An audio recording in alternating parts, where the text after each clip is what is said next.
Welcome to part 2 about taking accountability. Now, in the first part, I had to end the video early because people came in and started talking. And if you're here from Instagram, then you really want to see what I was talking about. Alright, so I'm not going to, again, mention the case by name. But it's close to Virginia. You know, it's close to Charlottesville and all this other stuff. But the reason why I brought that up is because of the stories that are always changing. And every time something happens and somebody of color dies, there's like 20 different stories before you get to the actual truth.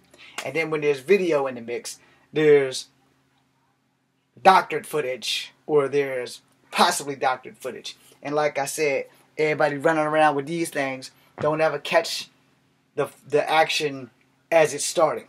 They catch the action in progress, but they don't catch it as they're starting. Now, again, if you're watching the first video, I probably pissed you off if you are of the color of black. If your ethnicity is black or if your skin is brown, your ass is probably mad as hell at me and you probably want to take me down. But you want to take me down because of the fact that I just spoke some serious damn truth. I also tried to explain my alphabet definition for the alphabet squad for the LGBTQ plus and the damn pansexual thing. Moving back on to the important part of this topic, you know, a lot of young people of color, for some dumbass reason, just don't think that they should still respect the law because of the existence of these all life matter movements and shit. And it's cool. It's cool to have all these Black life matters, Asian life matters, white life matters. The truth of the fact is that human life matters. Period. That's what the sign should say. Human lives matter. Doesn't matter what your gender is. Doesn't matter what your fucking color is. Human lives matter. That's what matters. But just because we matter doesn't mean you have the right to go and do something exceptionally stupid and decide, okay, now I'm going to do something dumb and I'm going to force the cops to come after me and now I'm going to get shot. Alright? Now the reason why I said this is because truth of the matter is, and I'm sorry, I'm going to piss off a lot of black people and you can deal with me what you will. You can counsel me if you want. I don't give a damn. And you're going to counsel someone who tells the truth. And that's great. Because that just means that this has affected you on an actual real level. So if I get counsel for this video, good for me. Because that means I've done my damn job and you woke the fuck up. Because everybody's talking about some, I'm awoke, or I need to be woken, or the sleeper has woken, whatever the fuck the saying is. Here's the thing. Generation X has been woke for years. I don't run from cops. But I also don't do anything wrong outside of speeding. If I'm speeding, that's my ticket. No, that's mine. But I also don't own a gun. I also don't do drugs. I do kung fu.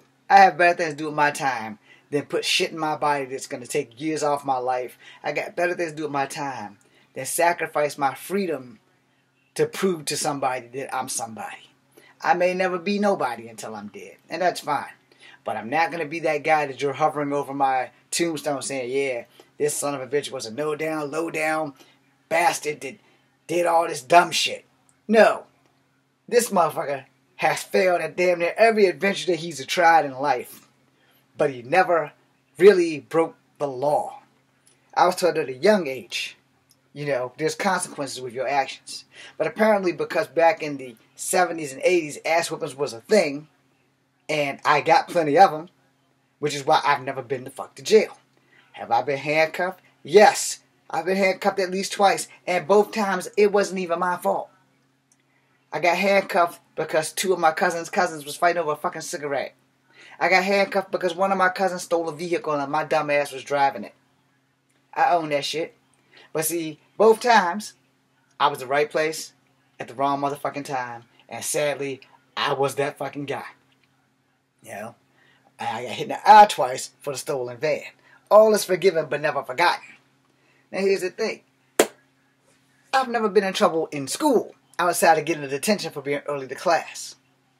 And then there was that time in Miss Conrad class where I passed around that little stick of grass when dude was passing around the funeral tools for whatever the hell the dude did. I think he did taxidermy or some shit. You know that shit where you stuff animals. Well, he was one of those people, and he also worked in the mortuary. And he was passing around tools. I didn't want to go on this field trip, so I was trying to get in trouble. So I passed around a piece of grass. And you know what happened? I still had to go on that damn field trip. And my mama whooped my ass. Anyway, the point of the matter is, you know, if you are young and black, sit your ass down and watch this shit. If you're young and Asian, I already know how y'all roll. Because Asian kids get their ass whooped too. I've had some Asian friends, because I used to ask them, I was like, do y'all parents ever beat y'all ass? And my Asian friends, all of them come into an agreement, because they pretty much all said the same thing. Y'all think y'all know what ass whoopings are. Ask an Asian kid. They know what the fucking ass whooping is. Once they told me that, I was done. It's like, okay. So that's why y'all well behaved when y'all go places. It's like, that's why y'all walk and stand in attention and line and shit. It's like, you goddamn right. Because we got ass whoopings just like black kids. If not, we got worse ass whoopings. This is where the world went wrong. We took these belts out of our homes. We took fly swatters and yardsticks and hula hoops out of our home. When I started learning martial arts, my mom could no longer beat me with the yardstick because I broke that bitch with my foot. Kia. No. Just hold that some bitch out, chop that bitch, wouldn't break. Set that shit against the wall, threw a fucking low and go side kick into that shit, broke it. Did it again. Again, there was no yardstick. So mama got smart on me and started doing the black thing. If I get my hands on it, and I get my hands on you, I'm going to turn your backside black and blue. That's a poetry. She never really turned my backside black and blue, but she did whoop my ass. My big sister used to whoop my ass. I learned discipline. I learned how not to get in trouble, because ass whoopings are not fun. And then I got grounded. When I got grounded, I prayed for ass whoopings, because ass whoopings don't last but 3 minutes. Unless you're getting a really, really good one. But ass whoopings usually don't last but 3 minutes. Grounding lasts a lifetime. 2 weeks take forever when you're grounded. It's like time fucking slows down. Time out gives you time to plan a better crime. And no one wants to take accountability for that shit. Yeah, my mama put me in time out. When I was younger, time out didn't fucking exist. Time out was how many times I'm going to count this ass whooping that I'm about to catch. That's what my time out was. Oh, you think? Oh, and the real good ass whooping, my favorite. What the? I'm taking with it. Or oh, my right hand tied. But I ain't done with you yet. No, ass whoopings, man. All jokes aside, when you are young and you are of color, there is no badge of honor worth your freedom. There is no badge of honor worth your life. There is no let me show off for the boys, because I want to be in the in crowd. I want to be one of those guys that has it all.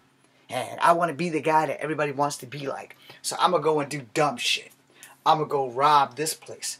I ain't going to get caught. I'm going to go do this shit. I ain't get caught. I get old enough to get my first gun. I'm going to get a 22. I'm going to get my concealed license. I'm going to get my open carry. I'm going to do whatever the hell I want, because I got my paper straight. What you don't know is, even with your concealed license, even with your open carry, even with the fact that you have your license to carry your weapon, is that you make yourself a target with that weapon. See any guns? My gun's right here.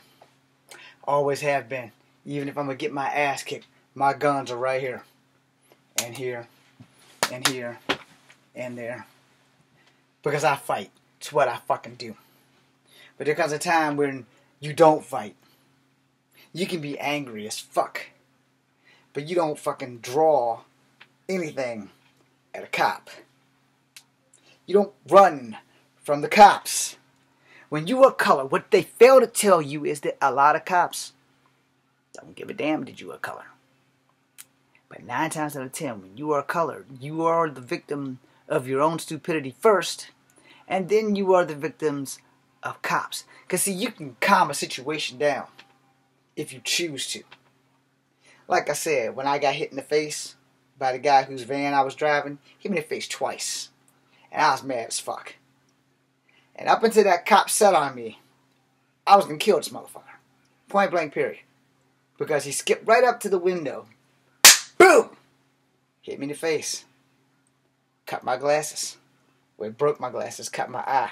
That might have been with the second hit, where he cut my eye.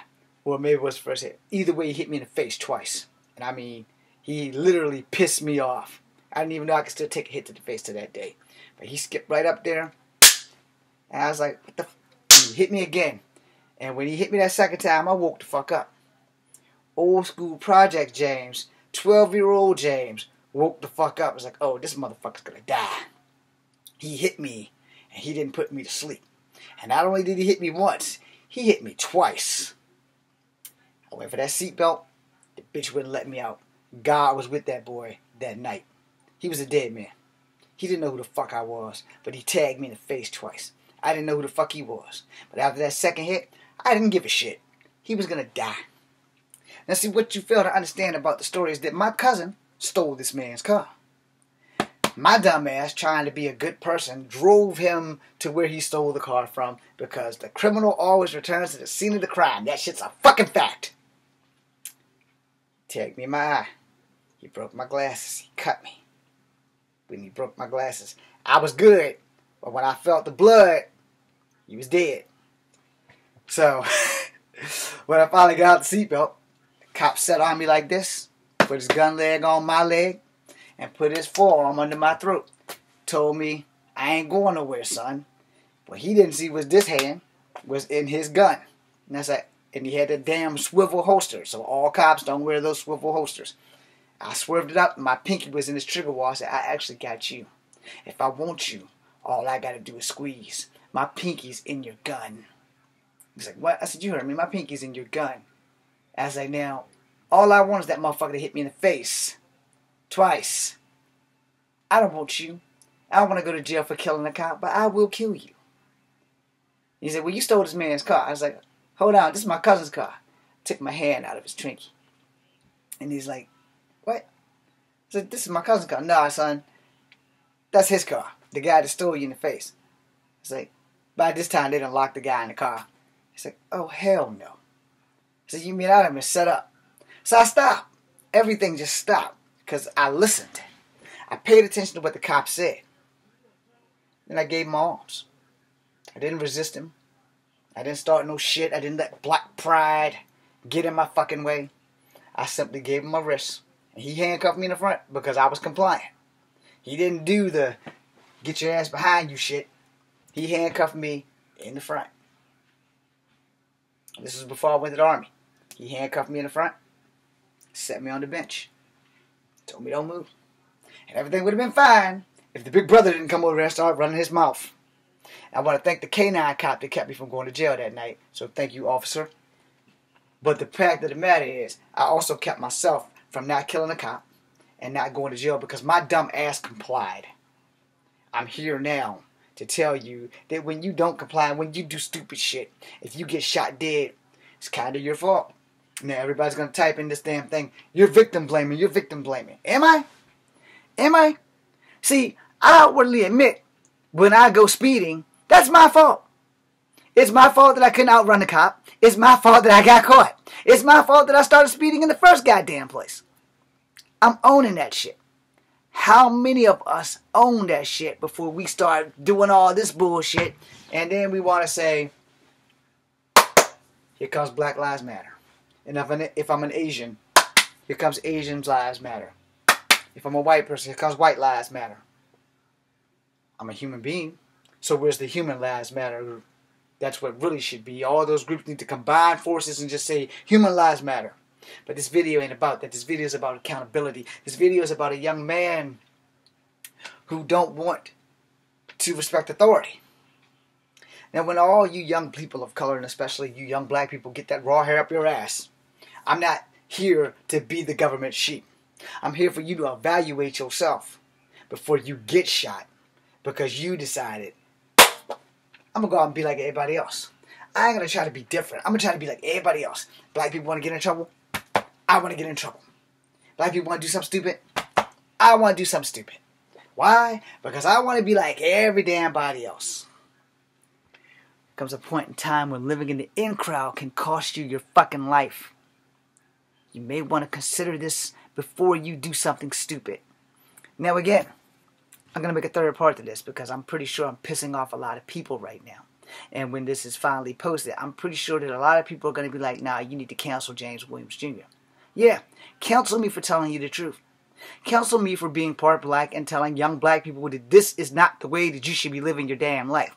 Now, I didn't say nothing about you smoking weed or doing any extracurricular activities. What I said was you need to take accountability for what the shit did you do. You get drunk, you got drunk. Nobody put a gun in your head and say, hey, get drunk or I'm going to shoot you. That was a choice. Just like it was a choice for me to get 13 fucking speeding tickets. It's my fault. I didn't get them all in 1 year. Probably could have. But, you know, it's my fault. I was driving the car. There was nobody in the car with me. There was no imaginary gun to my head saying, James, I bet you can do 115 all the way from Charlottesville to fucking Smithville. Well, there was nobody there to do that. But I damn sure ran 110 miles an hour one time all the way from Charlottesville to Richmond. And I made it to Smithville in an hour and a half. Yeah, that confession is a confession because it's way too late for you to come and get me now. Stay tuned to the next video. Thanks for watching.